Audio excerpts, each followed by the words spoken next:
देखिए, आलोक कुमार जी बड़े अच्छे व्यक्तित्व हैं, अंतर्राष्ट्रीय अध्यक्ष हैं और उनका दिल बहुत साफ है। जो उन्होंने कहा है कि उनके बात का समर्थन करते हैं। चंपत राय की जांच होनी चाहिए। चोरी हुआ है, ये सत्य है। धन गया है, ये सत्य है। जांच होनी चाहिए। चंपत राय हो चाहे कुछ भी, कोई भी हो। जाके प्रीन राम वैदेही तजिए ताहि कोटि वैरी सम यद्य परम स्नेही। हम आलोक जी की बात का समर्थन करते हैं। दूध का दूध, पानी का पानी हो जाए, निष्पक्ष तरीके से हो जाए और तभी विश्व हिंदू परिषद की साख बच पाएगी। अगर विश्व हिंदू परिषद चंपत राय को बचाने की कोशिश करेंगे तो चंपत राय तो जाएंगे ही, विश्व हिंदू परिषद भी चला जाएगा। निश्चित तौर से जो है आलोक जी ने जो कहा है, हम उनकी बात का समर्थन करते हैं। महाराज जी, 13 तारीख को सुप्रीम कोर्ट है जो अनियमितताएं पाई गई हैं चंदे चोर को लेकर के, इस पर सुनवाई करेगी। 3 जजों की बेंच सुनवाई। नहीं, वो तो 13 तारीख को सुनवाई करेंगी। एक 20 पेज का एक और रिपोर्ट आ गई ना, SIT की रिपोर्ट आ गई। उसमें SIT ने कहा दिया कि चंपत राय दोषी हैं। 20 पन्ने की जो रिपोर्ट आई है उसमें चंपत राय दोषी पाए गए। पहले वाले तो नहीं पाए गए थे, दूसरे उन्होंने कहा चंपत राय का दोष नहीं है। देखिए, कभी हरदोई में श्रवण कुमार अपने माँ बाप को लेके आ रहे थे तो वहीं पे वो रख दिया, कहा हम नहीं ले जाएंगे, हम नहीं मानते हैं। तो कहा बेटा थोड़ी दूर और ले चलो। जब थोड़ी दूर और ले गए, कहीं पिताजी क्या गलती हो गई थी, कहा वो हरदोई की जो है वो भूमि थी, हड़क कसक भूमि थी, वहाँ दिमाग भ्रष्ट हो जाता है।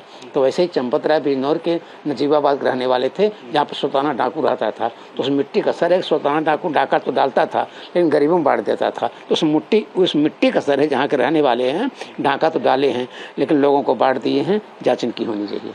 महाराज जी, उधर बद्रीनाथ के चढ़ावा SIT ने मंदिर का निरीक्षण किया। CCTV, बैंक रिकॉर्ड, VVIP दर्शन रसीद और 3 साल का वित्तीय रिकॉर्ड मांगा है।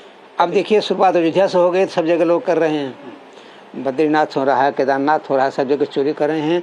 ये लोग अब राम धन को तो अपना धन समझ लेते हैं ना, तो निश्चित चोरी करना, सब चोरी पकड़े जाएंगे, कोई बचेगा नहीं। और परमात्मा की कृपा इन लोगों पर बनी रहेगी, जेल जाएंगे, भुगतेंगे और निश्चित तौर से कोई बच नहीं सकता है। उधर हनुमानगढ़ी का मामला भी सामने आया। हनुमानगढ़ी में उस वक्त मैं था, 3 की घटना है। नमाज नहीं पढ़ा गया था। लोग वहाँ आए थे, नमाज पढ़ने के इरादे से आए थे। ज्ञानदास ने कहा भाई नमाज तो नहीं पढ़ना है, बताओ और क्या करें। कहें तो कुछ खिला पिला दीजिए। तो खिलाने पिलाने का मतलब उन लोगों को फल ला के खिला दिया, उसका रोजा अफ्तार हो गया है। अब ऐसा नहीं है। ज्ञानदास हमारे वयोवृद्ध संत हैं, अयोध्या के माने जाने, और भजनानंद ही संत हैं। ज्ञानदास ही एक ऐसे संत हैं कि जो चाहे प्रधानमंत्री आ जाए, चाहे मुख्यमंत्री आ जाए, कोई भी आ जाए, कभी कमरे से बाहर नहीं निकलते हैं। जिसको आना यहाँ आइए, क्योंकि हनुमानगढ़ी उच्च कोटि का है और ज्ञानदास भजनानंद संत हैं। नमाज नहीं पढ़ा गया था, वो लोग नमाज पढ़ने आए थे। ज्ञानदास ने कहा भाई हमारे सामने नहीं हो सकता है, कहें तब कुछ खिला पिला दीजिए। तो उन्होंने फल ला के खिला दिया, उसका रोजा अफ्तार नाम हो गया। तो इसमें निश्चित है हम लोग ज्ञानदास के पक्ष में हैं। वहाँ रोजा अफ्तार हुआ था लेकिन नमाज नहीं पढ़ा गया था। इसका मैं साक्षी हूँ। उस वक्त मैं हनुमानगढ़ी पे था। महाराज जी, अभी अखिलेश यादव लखनऊ में पोस्टर जो लगाया है, उसमें दिखाया गया है कि समाजवाद जो है ये सनातन है। देखिए, समाजवाद लिखने में गड़बड़ी हो गई है। समाजवादी सनातनी है। वो जो पोस्टर में लिखने में बड़ी लिखना चाहिए था कि समाजवादी सनातनी है।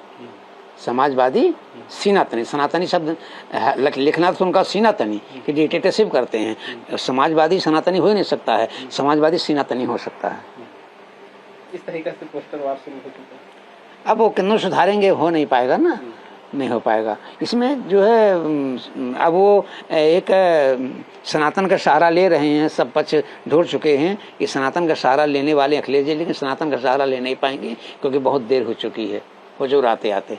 जैसे कि मैं सो रहा हूँ तो पिताजी को जगाना है मुझे, तो वो डायरेक्ट उठाने के बजाय, और हिंसा की परंपरा मेरे यहाँ नहीं थी सौभाग्य से, तो वो क्या करते थे कि उस कमरे में आ जाएंगे या बाहर से गुजरेंगे और चौपाई बोलेंगे, प्रात काल उठ के रघुनाथा मात पिता गुरु ना वही माता। कभी कभी मैं गुस्से में उठ करके अरे पापा, चरण स्पर्श किया और सो गया। मैंने कहा अब मत उठाना।